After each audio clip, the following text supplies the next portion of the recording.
Tá aparecendo ainda com a tela do Meet? Não. Não, profe, só o slide. Pronto, agora ficou só slide, né? Tranquilo. Gente, então, vamos lá. A gente está falando até agora de problemas de garantia de escoamento, né? Então, a gente estava falando até agora sobre os problemas que estão relativos ao óleo. Então, a gente tinha ali problema de parafina, problema de asfaltenos, em geral, problemas de incrustação orgânica. Até mesmo a gente falou um pouquinho de hidráulica, né? Até agora a gente tem esses problemas de garantia de escoamento. Hoje eu queria falar um pouco sobre vocês, sobre emulsões. E aí, quando a gente fala de emulsões, a gente acaba falando um pouco de tratamento de óleo e água. Então, o objetivo da aula é basicamente esse. Esse slide está assim com esse tom pastel meio ridículo, porque eu tive que tirar algumas... É uma apresentação de uma empresa, então eu tive que tirar as referências a essa empresa, ok? Então, para a gente falar de tratamento de óleo basicamente, para poder falar de emulsão, a gente precisa ter essa definição básica de o que é uma emulsão, né? Então, quando a gente está falando aqui de emulsões, a gente está falando de um sistema que é disperso em outro. Então, primeiro de tudo, quando a gente fala de fase, é a porção homogênea do sistema, vocês têm essa definição de termodinâmica, né? Então, é tudo aquilo que tem em comum propriedades físicas, né? Densidade, viscosidade, tipo de interação intermolecular.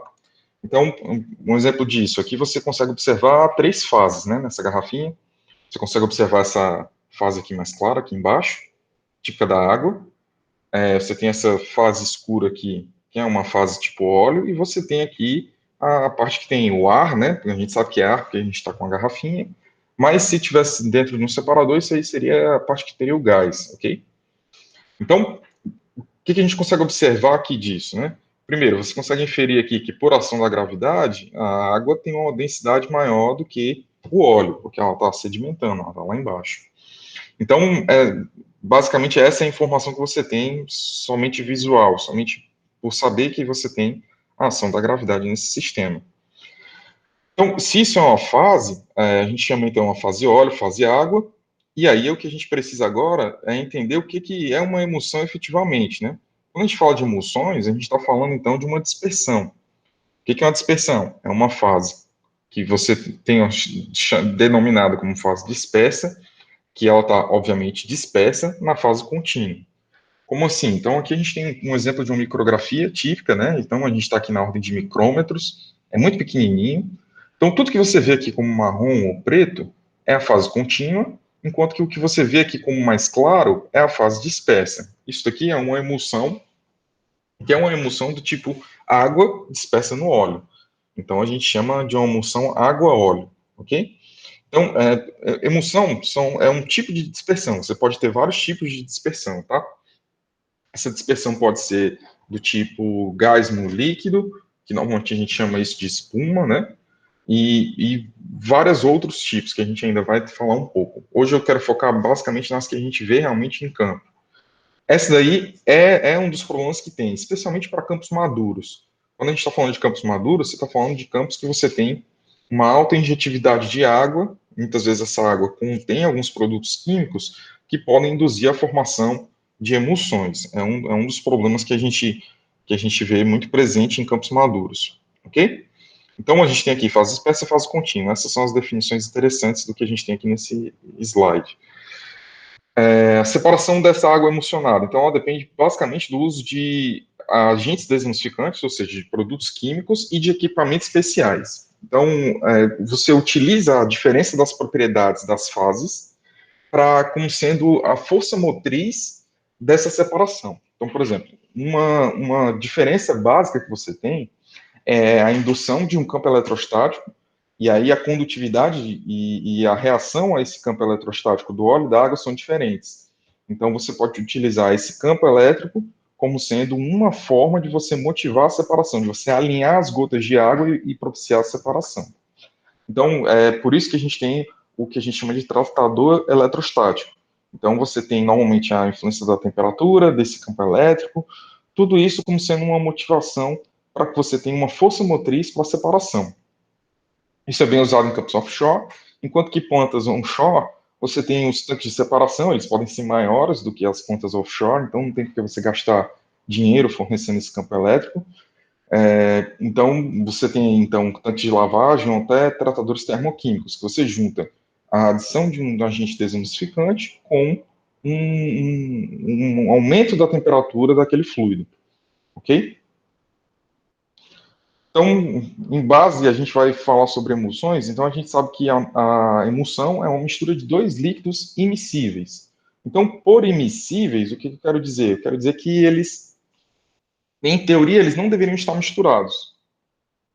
Quando você olha para uma emulsão de uma maneira macroscópica, né, quando você olha ela do exterior, ela acaba sendo um pouco mais marrom do que o óleo original, né? Ela tem uma coloração mais clara do que o óleo original, mas ela ainda assim, e você aparentemente pensa que ela não tem, não é composta de duas fases, quando você olha dentro de um microscópio, é que você consegue perceber essa dispersão de fases, mas ainda assim faz com que ela seja uma mistura termodinamicamente instável.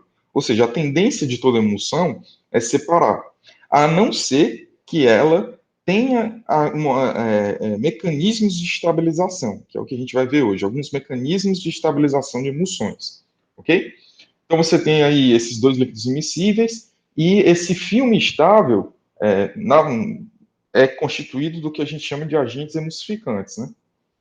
Então você tem ali um sistema heterogêneo que, quando você tem uma fase interna immiscível, ela está dispersa em forma de gotas, e que a outra fase externa, a fase contínua, acaba contendo alguns mecanismos que nessa interface entre a fase interna e a fase externa acaba propiciando a estabilização.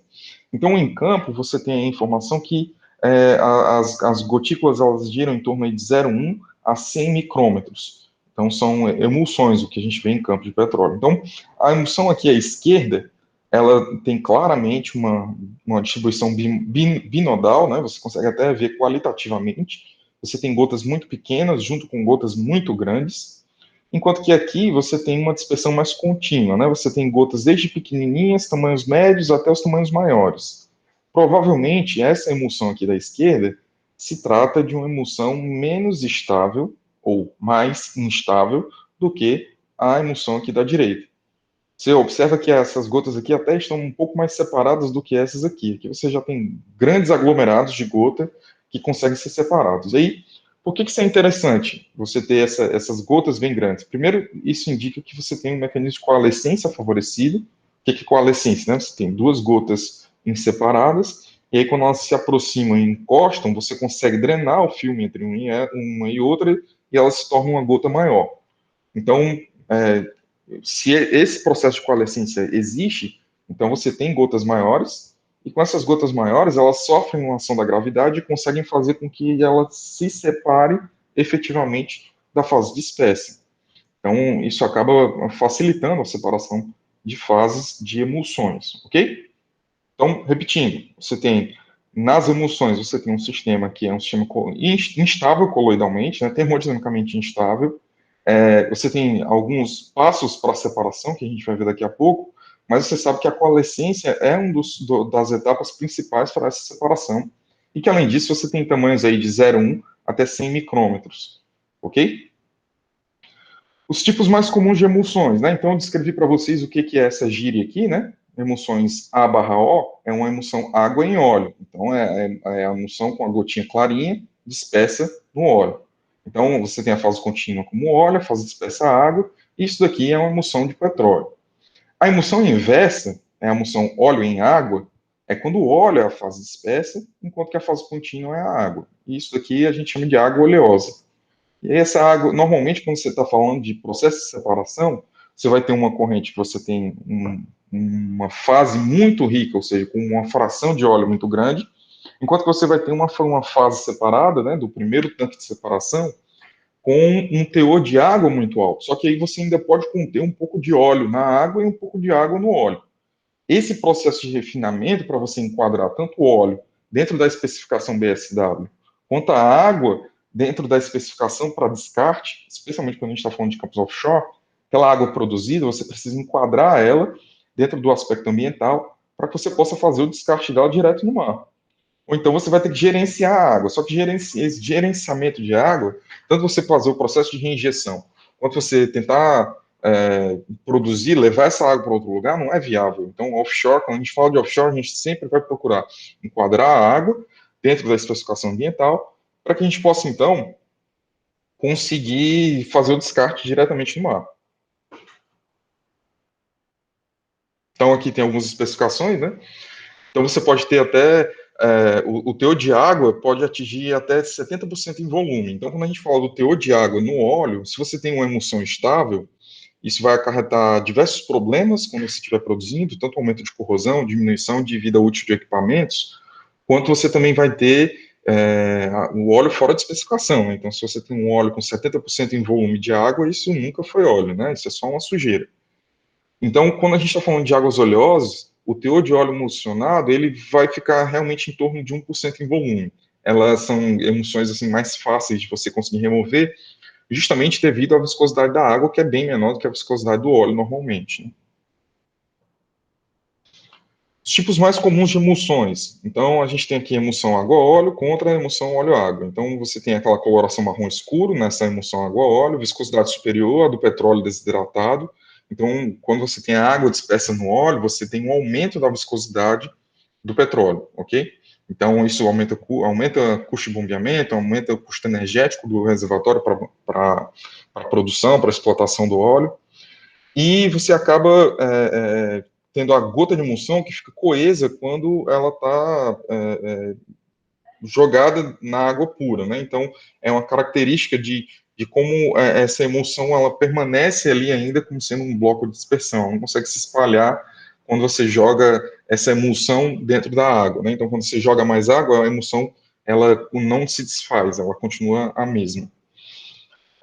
A emulsão aqui, quando a gente está falando de uma emulsão óleo-água, ela tem um aspecto leitoso, esbranquiçado, né? A luz não consegue passar, a água não fica transparente, bonitinha, que nem na foto inicial que a gente viu. A gente acaba tendo uma viscosidade inferior à do petróleo desidratado, obviamente, né? Você não vai conseguir alcançar a viscosidade do petróleo. E quando você pega uma gota dessa emulsão, ela acaba se espalhando na água pura. Então, quando você joga na água, isso acaba se dispersando de uma maneira mais fácil. É só uma constatação para você verificar rápido a característica de cada uma delas em testes simples.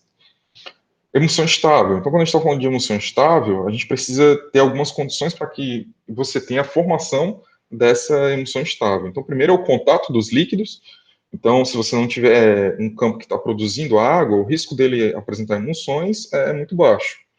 Só que o que a gente percebe hoje é que você tem sempre um mecanismo de manutenção da pressão do reservatório, e seja isso por aquífero, seja isso por injeção de água, isso faz com que você tenha contato de uma fronteira de água com óleo. E aí a formação dessa fronteira de contato acaba propiciando a primeira condição para que você tenha a formação de uma emulsão estável. Agitação, para poder você formar as gotículas pequenas. Então, quando você precisa dessa energia cisalhante, ou seja, se você tem a passagem pela válvula choke, a passagem pelos diversos percursos que você tem no tieback de produção, ou até mesmo quando você tem problemas de slug. Então, o slug é uma forma de você ter uma turbulência ali no sistema, e se você tem essa turbulência com o contato água-óleo, isso é energia suficiente para que você possa fazer essa emulsão entrar em íntimo contato. Se você, nesse meio, tiver algum processo de estabilização dessa emulsão, aqui o autor dessa apresentação está chamando de agente emulsificante. Mas o que a gente percebe é que se você tiver qualquer mecanismo de estabilização, esses mecanismos podem ser, por exemplo, uma areia fina muito dispersa, pode ser asfalteno instável, pode ser a presença de parafinas, ou seja, além desses problemas de incrustação orgânica, esses asfaltenos e essa parafina, elas podem contribuir para a permanência na interface, formação de um filme rígido interfacial e a estabilização das emulsões. Então, acaba que esses três fatores são fatores que são comuns para que você possa observar a ocorrência de emulsões estáveis em campo. Então, a gente está sempre falando aqui de agentes tensoativos, de componentes que têm preferência pela interface. Tanto os asfaltenos quanto cristais de parafinas, eles têm essa preferência de interface. A interface é uma região de energia mais elevada, né? Você tem um contato entre duas fronteiras ali, o que acaba atraindo componentes que sejam mais polares, e aí eles se depositam nessa interface. Então, o primeiro ponto, né, a gente já tinha falado ali inicialmente, o contato entre água e óleo, isso pode ser tanto através da injeção de água, quanto até mesmo da produção da água de formação, a água Conata. Segundo ponto, a agitação para mistura, quando você tem a presença de uma energia cisalhante, quanto maior for essa energia, menor vai ser o tamanho das gotas de água, e aí você já tem um fator de que se a gota de água é muito pequena, ela vai ter que coalescer muito mais vezes para que você possa ter a formação de uma emulsão, estável.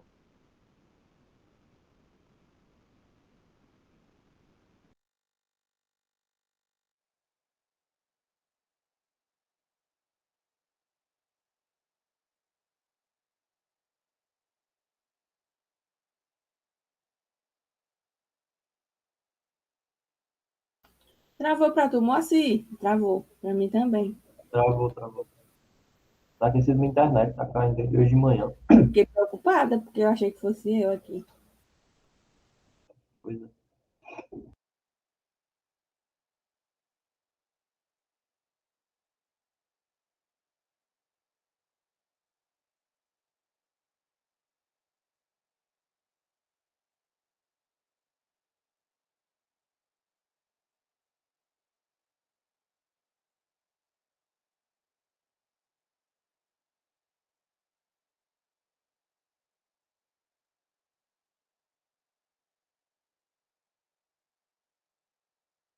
Vixe, amiga, então babado foi sério, hein? Porque ele até quitou da reunião. Deve ter caído. Aí E aí, voltou. voltou? Voltou, a gente estava aqui discutindo se era internet um do outro. Não, acho que foi daqui da UFC. Estou na sala, aí acaba A visitando o internet aí negócio. do deck é bem. Pois é, a da sala aqui até que é instávelzinha, sabe? Fiz uma série de testes aqui, mas de vez em quando ela zica mesmo. Não tem como conectar o cabo de rede, não, professor? Direto no coisa que tem aí, no distribuidor. Pois é, pior que não, porque fica no outro lado da sala ali o ponto que chega, sabe? E é um fiozinho assim, curtinho, Ixi, vai. o povo não colabora. Mas vamos lá, acho que vocês estão me ouvindo direitinho agora, né? Agora sim, prof. Tá, onde é que parou? Eu já tinha conseguido falar do que aqui com vocês? Disso daqui? O senhor tinha começado aí quando o senhor falou líquidos immiscíveis, aí tchan. Ah, ok. Então, deixa eu voltar aqui. Ainda está gravando. Está gravando esse barraco todinho, então vamos. Ok, então, quando eu estava falando de líquidos immiscíveis, era aquilo que eu já tinha comentado, né? Seja pela injeção de água, aqui através da captação, e a injeção de água, você tem a existência do contato dos líquidos immiscíveis, seja através da produção da água de formação. Então, a água Conata que está presente no reservatório já tem também essa possibilidade de contato, então, isso é muito simples de ocorrer, né? E normalmente é um dado, você não tem muita opção do que fazer. É claro que uma boa completação, uma boa posicionamento da região de produção do reservatório vai te contribuir para isso, mas normalmente é um ponto dado essa questão do contato entre líquidos immiscíveis, né? Você consegue reduzir, mas qualquer contato entre esses líquidos immiscíveis, junto com os outros fatores, podem contribuir para a formação de emulsões estáveis. Aqui a gente estava falando, então, de quando você tem uma mistura íntima da energia cisalhante, e aí com essa energia cisalhante e qualquer agente tensioativo, isso faz com que a menor energia cisalhante possível já faz com que você tenha a dispersão, a formação de dispersões dessas gotas. Outro ponto também é quando você tem os diversos equipamentos e a passagem desses diversos equipamentos. Um deles é a BCS. Né? Quando você tem qualquer BCS, a BCS vai agir para aumentar a energia do fluido através de energia cisalhante.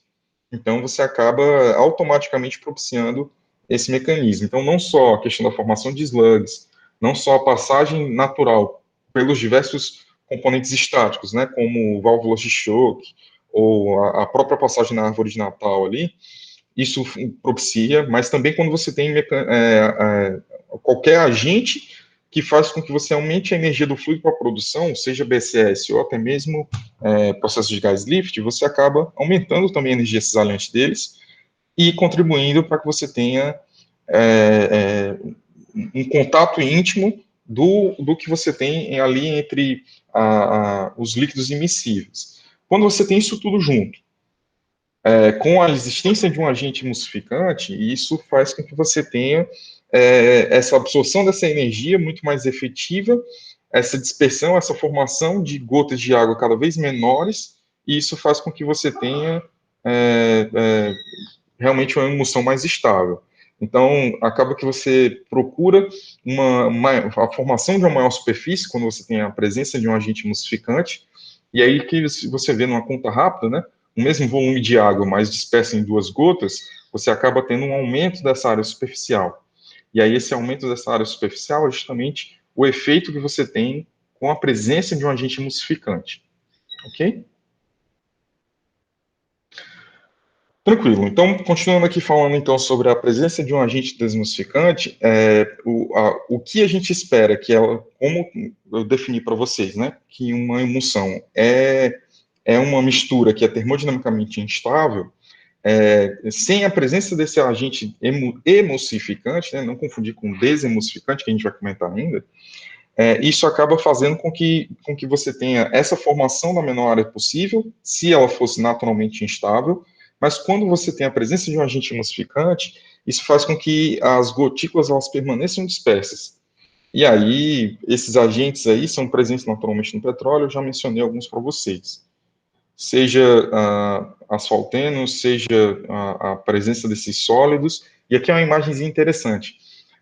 Você tem aqui como se fosse uma microagulha, né? Isso daqui tudo está em torno de 10 micrômetros, e você tem aqui a água dispersa no óleo, por exemplo. E se você drenar o líquido daqui de dentro dessa gotícula, né, você faz essa drenagem, você percebe que é como se fosse uma sacola plástica, né? Como se fosse um balão murcho. Ou seja, você tem a formação dessa capa protetora, e essa capa, essa película protetora, acaba dificultando o processo de coalescência. Então, normalmente, esses são os agentes químicos que agem na estabilização de uma emulsão. Você tem alguns processos físicos também, né? E esses processos físicos a gente consegue ver através da equação de Stokes. Então, você tem aqui 3 fatores. O primeiro fator é a diferença da densidade das fases aquosa e da fase oleosa, né? Então, quanto menor for essa diferença de fase, menor você tem a velocidade terminal, né? A velocidade que você tem para sedimentação. Então, se essa velocidade é menor, vai ser mais difícil separar, ok? Outro fator seria o diâmetro, ou seja, quanto menor forem as gotículas, quanto menor for o diâmetro, menor vai ser a velocidade e também mais difícil vai ser separar essa emulsão. A viscosidade da fase dispersa, um exemplo aqui de uma densidade, de uma dispersão água-óleo, ela também, quanto maior for a viscosidade, menor vai ser essa velocidade de sedimentação. Então, acho que vocês já desenvolveram essa equação de Stokes aqui para o escoamento ao entorno de uma esfera, né? É como se fosse, basicamente, a sedimentação de uma gotícula de água. Então, todos esses fatores que aumentam, que diminuem a velocidade, se você está diminuindo a velocidade, você está aumentando o tempo de separação. E aí, se você tem esse aumento de tempo de separação, você tem um maior custo desse processo, seja através de você ter equipamentos maiores, que não é o caso quando a gente está falando de equipamentos offshore, não é uma opção você ter um equipamento maior. Normalmente você torna esse equipamento mais compacto adicionando outros fatores, seja o agente químico, seja a capacidade de indução eletrostática, de separação, seja até mesmo algo mais moderno, né, algo em desenvolvimento ainda, que é o uso de um hidrociclone em subsuperfície. Então, você faz com que o óleo passe por um hidrociclone para favorecer essa separação e ele já venha pré-separado, digamos assim, a partir da subsuperfície. Mas é algo em desenvolvimento ainda, não muito aplicado. O que é basicão é realmente separador eletrostático com produto químico para fazer essa separação. Então, quando a gente está falando, resumindo aqui, né, você tem os agentes emulsificantes que estão presentes no petróleo, Aqui o autor falou principalmente nos mais pesados, mas quando a gente está falando de instabilidade de asfaltenos, a gente falou na aula sobre asfaltenos, que você acaba tendo a possibilidade de você ter asfaltenos instáveis quando você tem óleos leves. Então, esse problema da instabilidade dos asfaltenos em óleos leves acaba aumentando também o problema de emulsão. Qualquer contato que você tiver, ele emulsiona muito fácil. Que a gente vai fazendo aí a disciplina de laboratório, a gente vai pegar aí um óleo do pré-sal, vocês vão ver que ele emulsiona muito facilmente, que a viscosidade dele é baixa, então qualquer indução de energia, ele já mistura muito fácil, muito rápido. Isso faz com que esses agentes emulsificantes diminuam a tensão necessária para que você possa criar uma película em volta das gotas de água, impedindo que as gotas aumentem de tamanho, estabilizando as emulsões. Ok? Alguma pergunta, alguma dúvida até agora?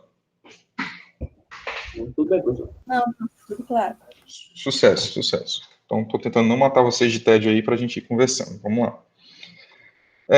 Agentes emulsificantes. Então, exemplos de agentes emulsificantes. A gente vai voltar nesse assunto de uma maneira mais direta, mas você tem normalmente uma parte polar desses agentes emulsificantes, é uma parte que tem afinidade com a água, e você tem uma parte não polar, uma parte que teria afinidade pelo óleo. E aí, com cada uma dessas partes, polar e apolar, você acaba tendo preferência de nem só por um, nem só por outro. A interface seria o local ideal para esses componentes. E aí, se eles se aglomeram na interface, isso faz com que você tenha todos os problemas que a gente já discutiu aqui de estabilização por agentes emulsificantes. Então, você tem aqui, nesse caso, alguns mecanismos de ação dos agentes emulsificantes. Eles podem agir tanto por repulsão elétrica, né, por impedimento estérico, primeiro, né, quando você tem aqui uma cauda muito grande dessas moléculas, acaba que você impede o contato dessa fase dispersa com a fase dispersa em outro ponto. Isso também é auxiliado pela repulsão eletrostática, né, quando você tem aqui, normalmente, esse grupo cabeça aqui, né, esse grupo polar, com uma certa polaridade aqui, ela vai acabar repelindo a outra gotícula de água, né, o que não ajuda na separação. Isso daqui é muito mais significativo quando a gente está falando de emulsões óleo na água, não na água no óleo, né? Então, um mecanismo que acaba atuando muito quando a gente está falando de emulsões água-óleo é justamente o impedimento estérico. É quando você tem uma capa que realmente evita o contato das fases dispersas para que elas não formem uma fase maior. Então, um conjunto desses componentes que podem fazer esses problemas. Então, asfaltenos, ácidos naftênicos, resinas, alguns produtos de corrosão, como sulfeto de ferro, né? Alguns componentes finos, como areias, argilas, parafinas abaixo da tiaque, a formação de sólidos, né? Então, quando você tem abaixo da tiaque a formação de sólidos, eles acabam se aglomerando ali na interface, formando esse filme rígido. Alguns produtos de encostração, como sulfato de cálcio, e aí a gente tem os ácidos naftênicos. Os ácidos naftênicos têm aquela estrutura que a gente viu ali de grupo cabeça e grupo cabeça com preferência pela interface. Não só os ácidos naftênicos, mas também como os naftenatos de cálcio, por exemplo, né? Quando você tem, então, a neutralização desse ácido naftênico pela presença do teor de cálcio numa determinada água de produção. A presença de resinas e asfaltenos, né? Então, principalmente os asfaltenos, quando a gente está falando dessa contribuição para a estabilização da emulsão, os asfaltenos são os principais motivadores disso, ok?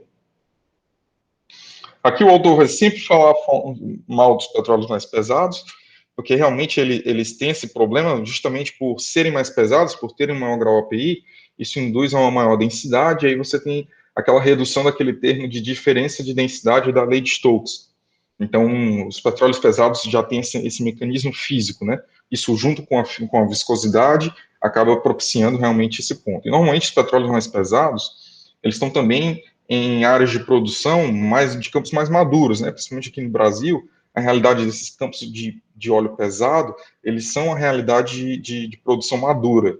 Então, se você tem essa produção mais madura nessa região, você normalmente tem uma BCS atuando ali para poder você aumentar. Então, você já tem ali fatores físicos de estabilização, você pode ter um fator químico, como a presença de asfaltenos, e o fator energético, quando você adiciona uma BCS no sistema.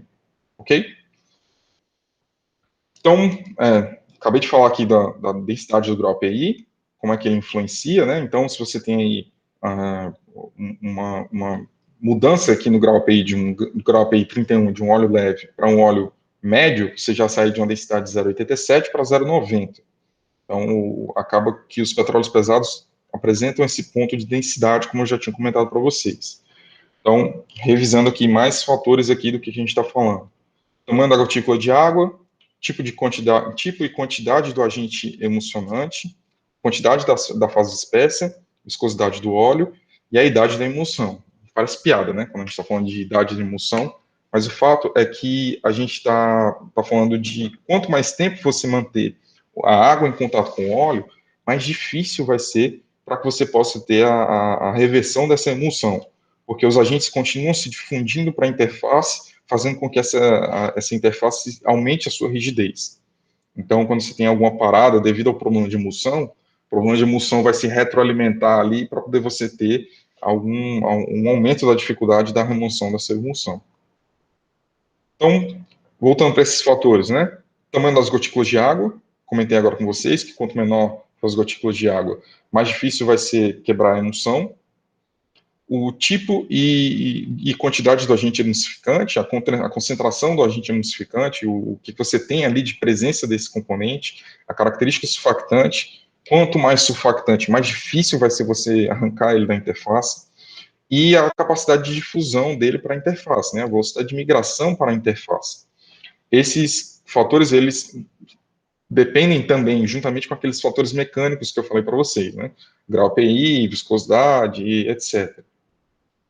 Então, quando a gente está falando aqui da quantidade de fases de espécie, né, se você tem aqui uma 0,5%, 5% ou 10%, a frequência de colisão efetiva entre uma gota e outra é muito menor quando você tem uma menor quantidade. Então, a quantidade de água acaba favorecendo essa separação. Só que você tem um ponto ali que você não consegue mais, digamos assim, enxugar o óleo, você não consegue mais remover a água, fica difícil, porque vai ficando cada vez mais difícil, é isso que eu quero falar. Vai ficando cada vez mais difícil remover o teor de água, quanto mais ele vai se reduzindo, ok? Então, o esforço adicional é maior, cada vez mais. Viscosidade do óleo, a gente já comentou, né? A gente está um pouco repetitivo, mas aí a gente acaba mantendo. Se você pensar na viscosidade do óleo antes da formação de emulsões, você acaba tendo menos gotículas ou gotículas com maior diâmetro. Só que isso também acaba afetando a dificuldade nos choques de colisão entre as gotas e a união dessas gotículas. Acaba ajudando na dificuldade de difusão dos agentes emulsificantes para a interface. Então, nem é sempre somente a maior viscosidade e a maior dificuldade de separação de emulsões. Acaba sendo um componente intermediário, acaba aumentando essa dificuldade. Mas, de forma geral, você pode ver que os petróleos mais viscosos, eles têm a menor tendência de formar emulsão, mas quando elas são formadas, elas são mais difíceis de serem quebradas. Ok? A idade da emulsão, quanto mais velha for a emulsão, maior será a sua estabilidade. Então, quando a gente fala de um contato que forma uma emulsão, quanto mais tempo ela passar, mais agentes emulsificantes vão se difundindo até a interface óleo-água. Ok? Então, para que você possa evitar o envelhecimento dessa emulsão, você tem que adicionar esses agentes desemulsificantes, né, os componentes que fazem a separação química do petróleo o mais cedo possível, né? Então, você tem tanto sistemas que adicionam esses agentes desemulsificantes, tanto muito próximo da árvore de Natal molhada, né, tanto lá no leito marinho, já para que você possa ter a subida no raio de produção e o contato íntimo entre as fases, já com um agente que está induzindo a separação da formação óleo-água. Você pode injetar isso logo antes também do gas lift, você pode injetar isso antes da choke, você pode injetar isso antes do tanque de separação. Então, tem vários pontos possíveis de injeção. O cuidado que a gente tem que ter, e a gente vai ver mais lá na frente, é que a gente não pode injetar vários agentes químicos juntos. Então, você tem aqui, como produto químico, a gente vai falar isso em química de produção, mas você tem um agente desemulsificante, você tem um inibidor de corrosão, você tem um inibidor de incrustação, aí não, forma uma mistura, joga tudo o mais cedo possível. Quando você faz isso, você acaba piorando o problema de emulsões, porque você vai ter um conjunto de componentes que são produtos químicos que têm atividade interfacial e fazem com que você tenha como se fosse a injeção de sabão para poder você misturar o óleo e a água, ok? Então, um gráfico importante para que a gente tenha consciência dessa separação, desses mecanismos de separação. Então, você tem aqui o óleo e a água, o contato íntimo dessas duas fases, junto com a energia, faz com que você tenha as dispersões, tanto a água no óleo quanto o óleo na água, e aí você acaba tendo a possibilidade da formação tanto da emulsão água em óleo instável ou a formação de uma água-óleo estável. Você observa aqui que, por ação da gravidade, as gotículas maiores de água são mais rápidas aqui para poder você sedimentar, né? Se você olhar para a lei de Stokes, ela é velocidade proporcional ao diâmetro ao quadrado. Então, o diâmetro aqui é uma coisa muito boa para separação. Só que, quando você consegue fazer essa separação aqui, ou que você tem uma emulsão com diâmetros muito homogêneos, você não tem uma segregação muito clara como essa na emulsão água em óleo instável. Ok? Então, ok. Alguns mecanismos, alguns passos para que a gente possa separar a emulsão, né? A gente tem 3 passos. O primeiro passo é a floculação, o segundo, coalescência, e o terceiro é a decantação. Então, quando a gente está falando de floculação, o ideal da floculação é que você tenha a aglomeração dessas forças, dessas gotículas, uma muito próxima da outra, e aí elas formam esses grandes flocos. Elas não mudaram ainda de diâmetro, elas só estão mais próximas uma à outra. Mas é a aproximação dessas gotas que proporciona o segundo passo. O segundo passo que é a coalescência. Então, o primeiro é a floculação, é você ter as gotas mais próximas uma das outras. Um mecanismo de incentivar a floculação é justamente a adição de um campo eletrostático. Deixa eu ver aqui o que é isso.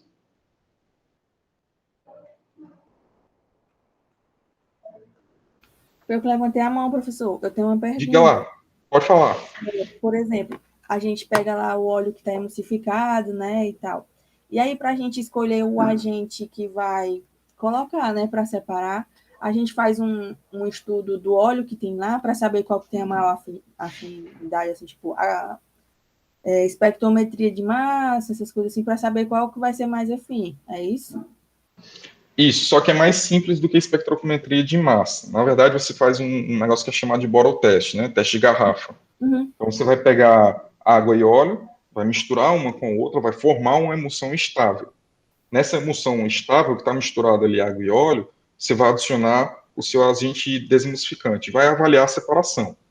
Então, normalmente, quando você vai adicionando esse agente desemulsificante, né, normalmente você faz uma proporção com volume. Pega 100 ml da emulsão e coloca 5 microlitros do agente desemulsificante. Então, é mais ou menos nessa proporção, 100 ml para 5 microlitros, né? Muito pequenininho, porque você também não pode ter uma vazão muito grande de agente desemulsificante, porque é dinheiro. Então, você vai adicionando e vai medindo a separação. Você vai atingir um ponto de máximo de separação, e se você continuar adicionando agente desemulsificante, essa separação vai caindo. Então, nesse ponto de máximo é que você seleciona e não, tá, esse ponto aqui é o ponto que eu quero de agente desemulsificante. Aí pronto, professor, tirou a outra dúvida que eu ia ter, o que acontecia quando a gente botava mais do que o esperado, assim. Sim, é um grande problema. Então, e aí você pensa que esse problema em um campo offshore, que você tem um umbilical de injeção de produto químico, é mais complicado ainda, né? Porque você tem ali uma linha fina ali, um umbilical que está chegando, um capilar que está chegando para um ponto de injeção, e você está controlando essa vazão de acordo com a vazão que você está recebendo de misturar água a óleo. Se a vazão está oscilando, vai ter um momento que você vai estar injetando mais desemulsificante do que você precisa. Aí o que era para resolver o problema está acabando piorando. Então é algo bem sensível para você estar medindo bem qual é a vazão que você tem relativa de óleo à água e qual é a vazão efetiva que você está tendo ali do fluxo multifásico para que você possa fazer a injeção correta de desemulsificante. Então, em laboratório é simples, a gente consegue fazer o teste rápido, mas colocar isso em prática realmente não é simples, não é trivial. Obrigada, profe. Nada. Então, o segundo passo seria a coalescência. Então, essa imagem aqui, ela ajuda a entender melhor, né? Você tem um filme interfacial, né? É um nome bonito para dizer o que está tudo no meio entre uma gota e outra. Quando você faz essa drenagem desse filme, ou seja, esse filme consegue escoar, é óbvio que quando você tem uma distância grande entre uma gota de espécie e outra, é simples, você consegue escoar isso rápido. Mas à medida que você vai aproximando, a estrutura formada do filme rígido entre uma e entre a outra acaba dificultando esse escoamento. Então você consegue flocular, mas você não consegue coalescer. Se a gente supor que a gente consegue coalescer, normalmente a coalescência ela ocorre dessa forma. Você tem a ruptura desse filme interfacial, ou seja, você tem a formação do contato e a fusão da gota e a formação da gota de maior tamanho. Isso ocorre muito rápido. E a ocorrência rápida disso faz com que essa gota maior também já entre em contato com a outra gota de maior tamanho, e assim você consiga aumentar esse diâmetro, aumentar a velocidade de sedimentação, e assim conseguir acumular tudo em uma fase só. O comentário aqui é que o uso do desensificante é fundamental para essa etapa de coalescência, né? Ele fragiliza essa ruptura desse filme interfacial para a formação de uma gota maior. A sedimentação é quando justamente você tem o vencimento do arrasto viscoso através do peso e da força efetiva que você tem na atuação gravitacional, né? Tanto peso quanto empuxo. Então, quando a gente fala que você pode utilizar um hidrociclone, por exemplo, é porque o hidrociclone vai aumentar, como se fosse o peso dessa gota, né? Vai aumentar a ação por uma força centrífuga. Você vai, como se fosse aumentar essa diferença aqui entre peso e empuxo, e vai conseguir vencer um arrasto viscoso que antes você não estava conseguindo.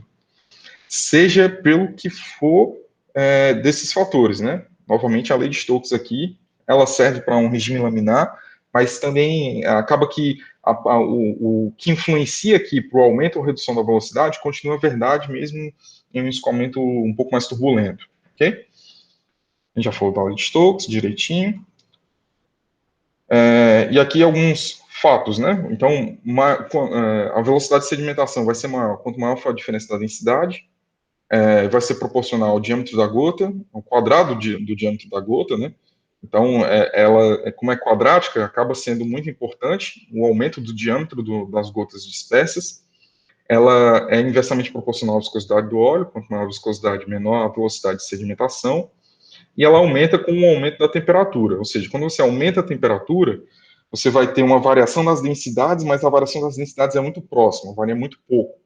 Mas a viscosidade é sensível exponencialmente ao aumento da temperatura. Então, quando você aumenta a temperatura, cai exponencialmente a viscosidade do óleo. Então, por isso que você tem um favorecimento da velocidade de sedimentação dessas gotas, ok?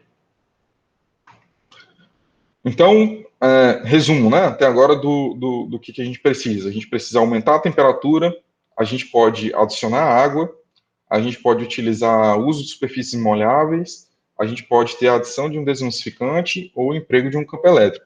Então, esses seriam os mecanismos, as formas de desestabilizar uma emulsão.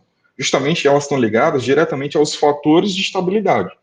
Então, para cada fator de estabilidade, eu tenho um mecanismo de separação de emulsões. Aumento da temperatura, está óbvio, a gente acabou de discutir isso. Favorece a difusão da ação do desemulsificante, acaba dilatando as gotículas de água, enfraquece o filme interfacial, favorece a colisão entre as partículas, diminui a viscosidade, você pode solubilizar as parafinas e partes dos tensioativos que você tem naturais no petróleo.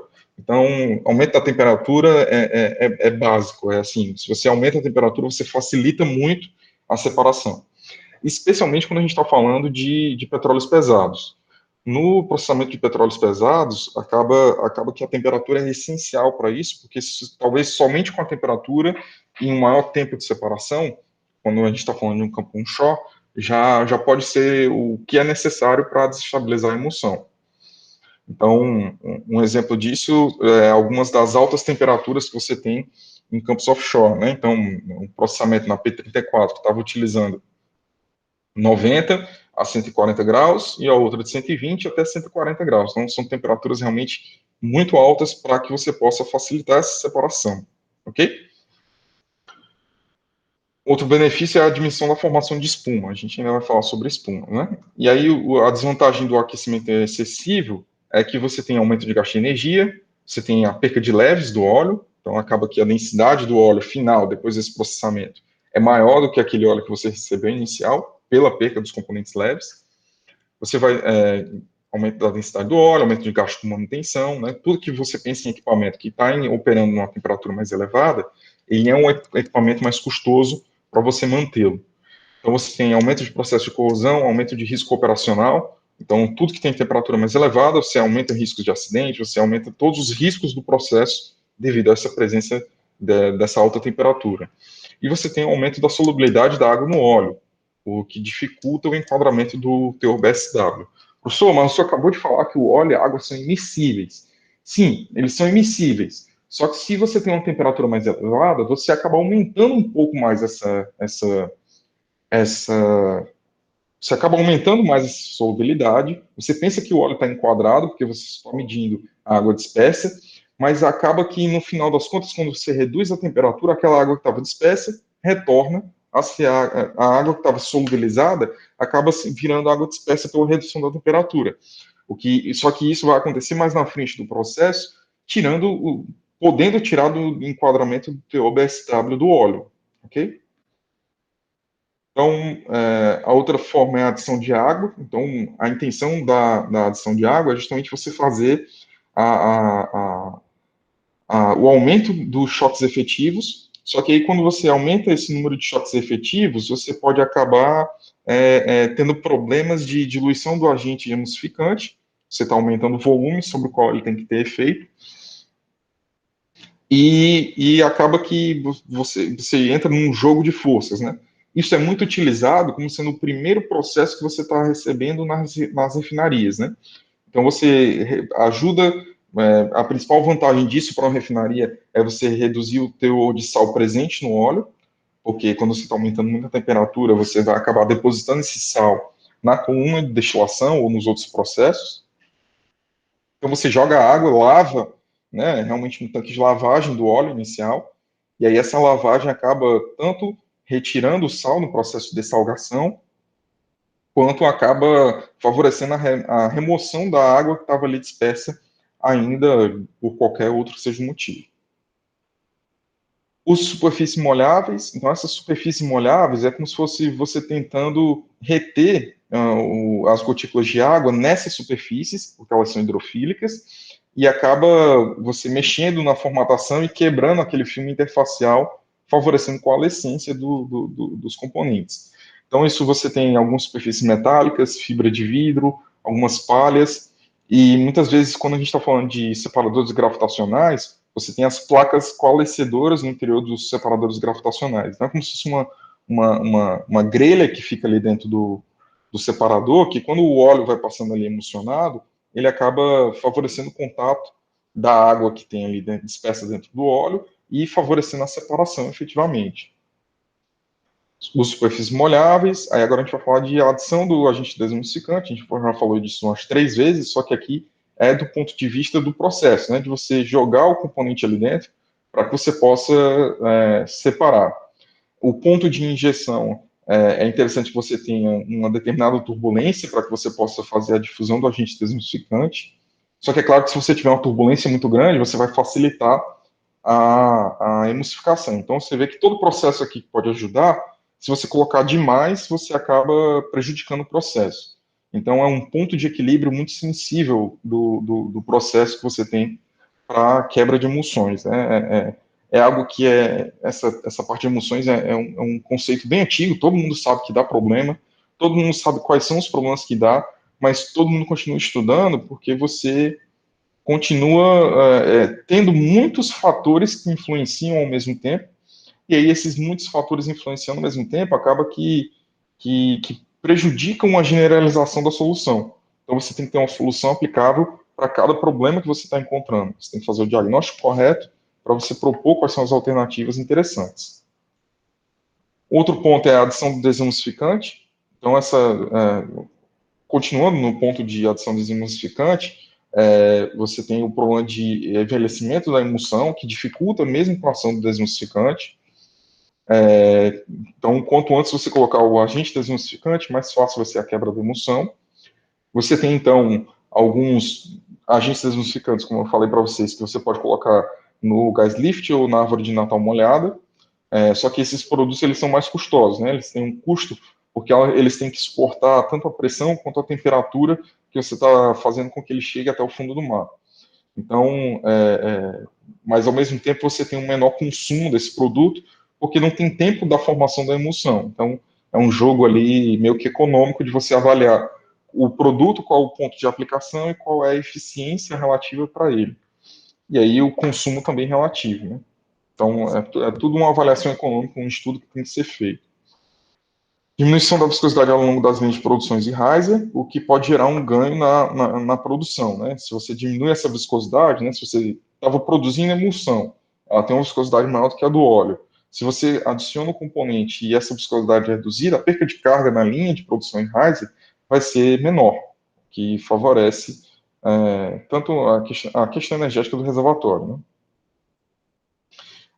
Como eu falei para vocês, tem outros tipos de produtos químicos e alguns multifuncionais. Eu não acredito nesse negócio de multifuncional, não. Depois que a gente estudou um pouco durante o doutorado, a gente tentou desenvolver um produto multifuncional desse, só que essa sequência toda que ele age como desmulsificante, anticrustante, sequestrante de H2S e anticorrosivo, esse produto é só realmente uma idealização da indústria. Ok, então é aquilo que eu estava falando, né? Você faz um teste de garrafa. Então, você tem aqui a emulsão formada em uma determinada temperatura controlada, você adiciona um produto, você faz um processo de contato aqui do agente desmulsificante e você mede a separação da água a partir do óleo que você tem. Então, essa escolha dessa dosagem desse produto é essencial, né? Esse ponto de dosagem, como a gente já comentou, é muito bom. Só que quando você tem pontos de dosagem dos diversos componentes que você está adicionando, desmulsificante, anticrustante, se eles estiverem muito próximos, isso pode reduzir o desempenho dos produtos. Como eu falei para vocês, né? Se você injetar tudo junto no mesmo ponto, acaba que isso é prejudicial para o processo como um todo. Então, normalmente você tem uma dosagem típica offshore de 10 a 75 ppm, então você vê que é uma vazão muito pequena, sobre a vazão bruta, óleo mais água. Então, é uma vazão realmente pequena, porque o custo desses componentes é elevado, então não tem como você ter 1% da produção que você tem ali. Você está produzindo 15 mil barris por dia numa determinada planta, e aí você vai colocar 1% de 15 mil barris, aí você vai ter um custo estúpido. Então, normalmente você coloca 10 a 75 partes por milhão. E aí, partes por milhão seria, a cada 1 milhão você está colocando 10,75 unidades disso daí, né? Você está produzindo 1 milhão de metros cúbicos, você vai colocar 10 a 75 metros cúbicos naquela vazão.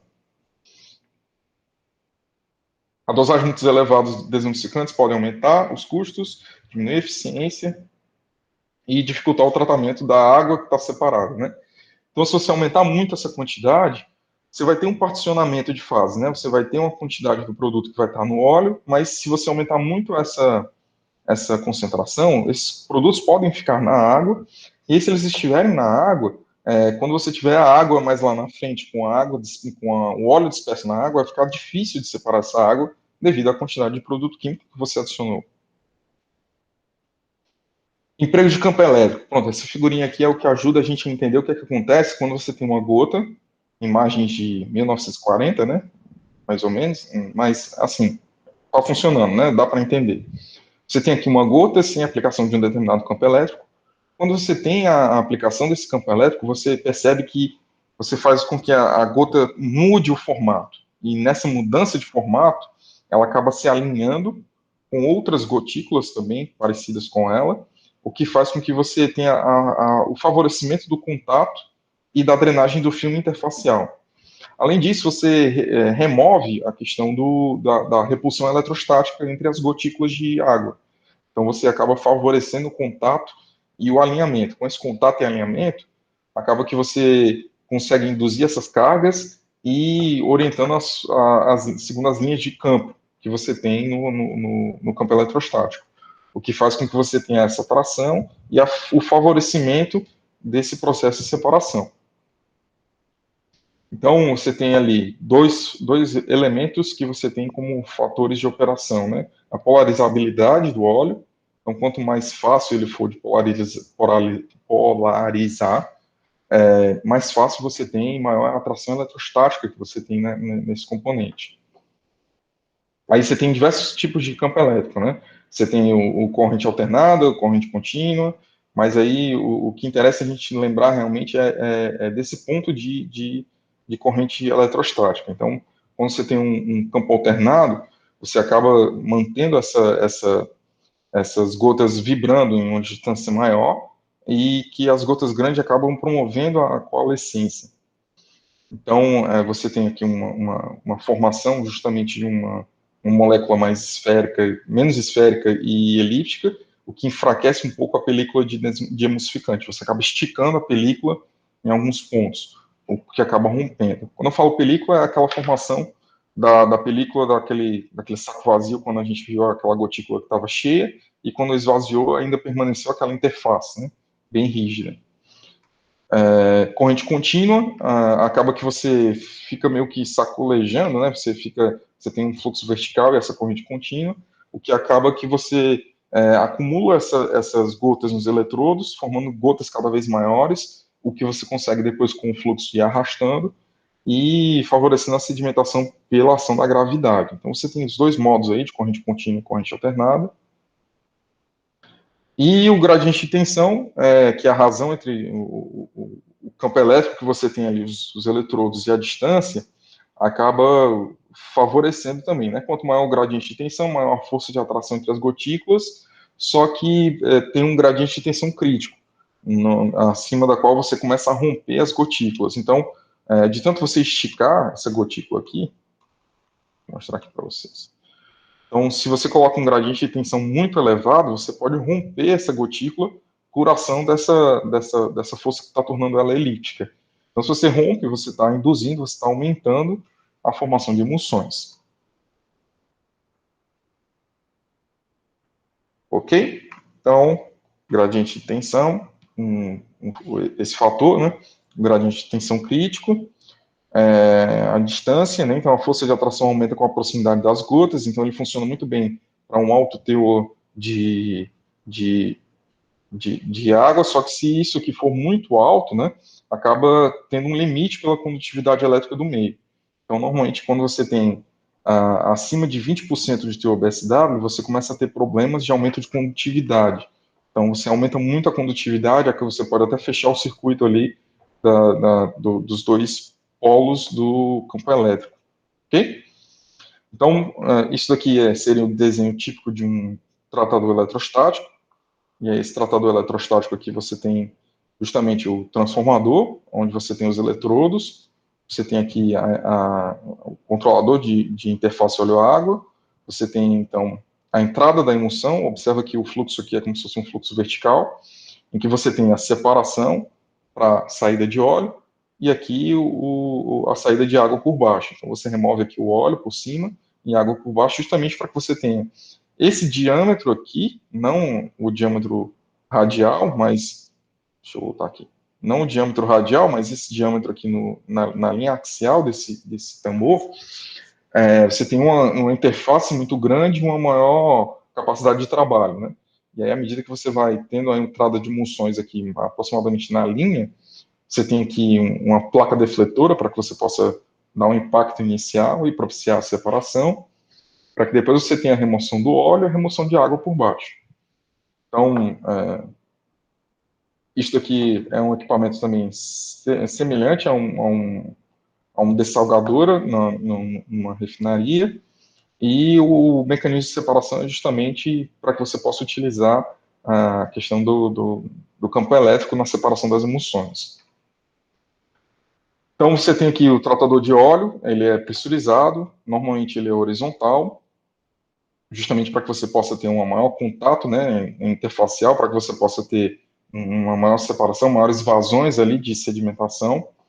Você tem aqui as temperaturas típicas de 70 até 90 graus Celsius, em torno de 6 a 8 kgf centímetros quadrados, né, a pressão aqui é uma pressão baixa, mas como você tem uma temperatura elevada com componente volátil, acaba que você tem um vaso pressurizado, né? E o volume dele é muito grande, o que aumenta o risco.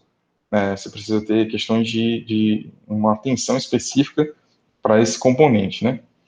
Então, a pressão de operação é só para que você tenha a menor liberação possível aqui, dentro de uma questão econômica, para que você possa fazer essa separação.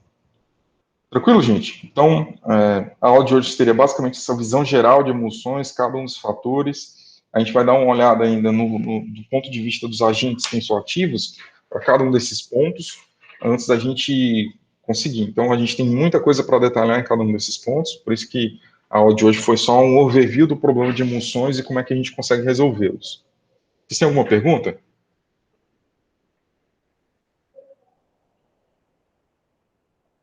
Não, ficou tudo claro. Show, beleza. Então, Diga lá, mocinho. Não, tudo certo, é porque eu tava falando, tava sem áudio aí. Não, tranquilo, beleza. Beleza. Então, é basicamente isso. Qualquer coisa que vocês tiverem dúvidas, a gente vai conversando. A gente vai ter, eu acho que mais uma aula antes da gente começar a fazer alguma atividade de exercício, né, para a gente tentar relembrar tudo isso que a gente tem falado dos problemas de garantia de escoamento, antes da gente passar para a parte mais detalhista desses agentes tensoativos. Tudo bem? Certo. Professor, o senhor pode colocar os slides das aulas no SIGA? Sim, vou mandar sim, viu, Carol? Pode deixar. Obrigada, viu? Valeu aí, gente. Até mais, tá? Boa semana, professor. E feliz Até dia do mais, bom dia. professor adiantado, viu, professor? Valeu, gente. Obrigado. Valeu. Professor. Valeu, valeu. Até mais Tem aí. um Tchau, lugar no tchau. céu do professor. Valeu.